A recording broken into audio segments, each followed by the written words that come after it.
चलिए जानते हैं अलंकार। अलंकार की परिभाषा, काव्य की भाषा को शब्दार्थ से सुसज्जित कर उसे अधिक सुंदर बनाने वाले चमत्कार पूर्ण आह्लादकारी ढंग को अलंकार कहते हैं। अलंकार अर्थात अलंकरण करना, अलंकृत, सजना, संवरना। उसी तरह से यहाँ शब्दों को सुसज्जित करते हैं। देखते हैं अलंकारों के भेद। अलंकारों के दो भेद है, शब्दालंकार और अर्थालंकार। शब्दालंकार के भी तीन प्रकार है, अनुप्रास अलंकार, यमक अलंकार और श्लेष अलंकार।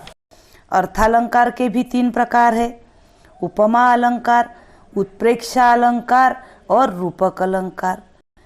चलिए अब जानते हैं विस्तार से। सबसे पहले देखते हैं अनुप्रास अलंकार। वर्णों की आवृत्ति अर्थात एक ही शब्द को दोहराना। आवृत्ति का अर्थ है किसी वर्ण का एक से अधिक बार आना। देखते हैं, तरणी तनुजा तट तमाल तरुवर बहुछाए। यहाँ त की आवृत्ति हुई है। चारू चंद्र की चंचल किरणें खेल रही है जलथल में। यहाँ च और ल की आवृत्ति हुई है।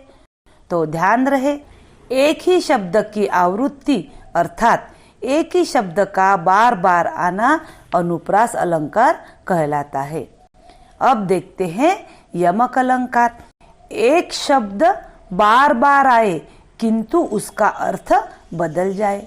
देखते हैं उदाहरण, कनक कनकते सौ गुनी मादकता अधिकाय। यहाँ कनक कनक एक ही शब्द दो बार आया है। दोनों कनक अलग अर्थ कहलाते हैं। पहला कनक होता है सोना और दूसरा कनक होता है धतूरा। दूसरा उदाहरण देखते हैं, कर का मन का डारी दे मन का फेर। यहाँ मन का और मन का एक ही शब्द दो बार आया है, लेकिन पहला होता है मन का और दूसरा है माला की मणि। कहने का तात्पर्य एक ही शब्द है, बार बार आता है किंतु उसका अर्थ बदल जाता है, तब यमक अलंकार कहलाता है। अब देखते हैं श्लेष अलंकार। एक शब्द के एक से अधिक अर्थ निकले तब श्लेष अलंकार होता है। उदाहरण देखते हैं, रही मन पानी राखिए बिन पानी सब सून। शब्द एक है लेकिन उसके अर्थ एक से अधिक है। यहाँ पानी अर्थात जल और कांति भी कहलाता है। दूसरा उदाहरण देखते हैं, जो रहीम गति दीप की कुल कपुत गति सोई, बारे उजियारो करे बढ़े अंधेरो होई। यहाँ देखते हैं बारे, यह शब्द जलाने पर और बचपन में इस अर्थ से आया हुआ है। बढ़े अर्थात बड़ा होने पर और बुझने पर। एक शब्द के एक से अधिक अर्थ जहाँ निकलते हैं वहाँ श्लेष अलंकार कहलाता है। चलते हैं अर्थालंकार की ओर।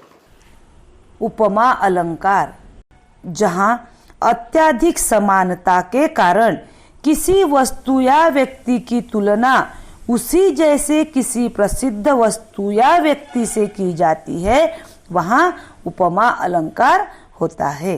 देखते हैं उदाहरण, नवल सुंदर श्याम शरीर की सजल निरदसी कलकांति थी। यहाँ देखिए निरद यह उपमान है, सी समानतावाचक है, कल समान धर्म है और कांति उपमेय है। दूसरा उदाहरण देखते हैं, सीता का मुख चंद्रमा के समान सुंदर है। अर्थात सीता के मुख को चंद्रमा की उपमा दी गई है। तो अत्यधिक समानता के कारण ही यह उपमा अलंकार कहलाता है। अब देखते हैं उत्प्रेक्षा अलंकार। उत्प्रेक्षा का अर्थ है किसी वस्तु को संभावित रूप में देखना, अर्थात प्रस्तुत में कल्पित अप्रस्तुत की संभावना, मानो मनहु आदि का प्रयोग। उदाहरण देखते हैं। कहती हुई यो उत्तरा के नेत्र जल से भर गए, हिम के कणों से पूर्ण मानो हो गए पंकज नए। यहाँ देखते हैं उपमेय और उपमान के बीच मानो इस शब्द का प्रयोग किया गया है। और दूसरा उदाहरण देखते हैं। उस काल मारे क्रोध के तनु कापने उनका लगा, मानो हवा के जोर से सोता हुआ सागर जगा। उपमेय और उपमान के बीच मानो इस शब्द का प्रयोग किया गया है। उपमेय और उपमान के बीच मानो, जानो, मनहु, मनु जैसे शब्दों का प्रयोग उत्प्रेक्षा अलंकार की पहचान है। देखते हैं रूपक अलंकार।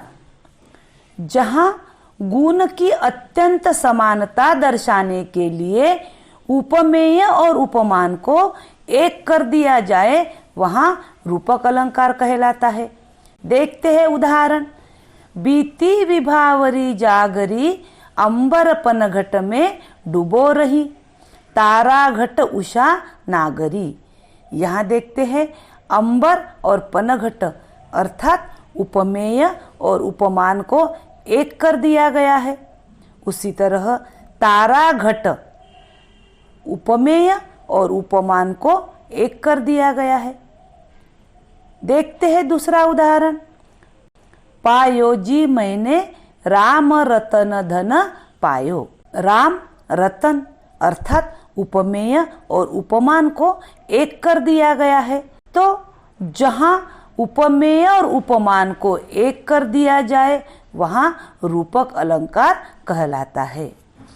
तो बच्चों, इसी तरह से शब्दालंकार, अर्थालंकार, उसकी परिभाषा तथा उसके उपप्रकार जानकर, समझकर अपने शब्दों में लिखने का प्रयास करें।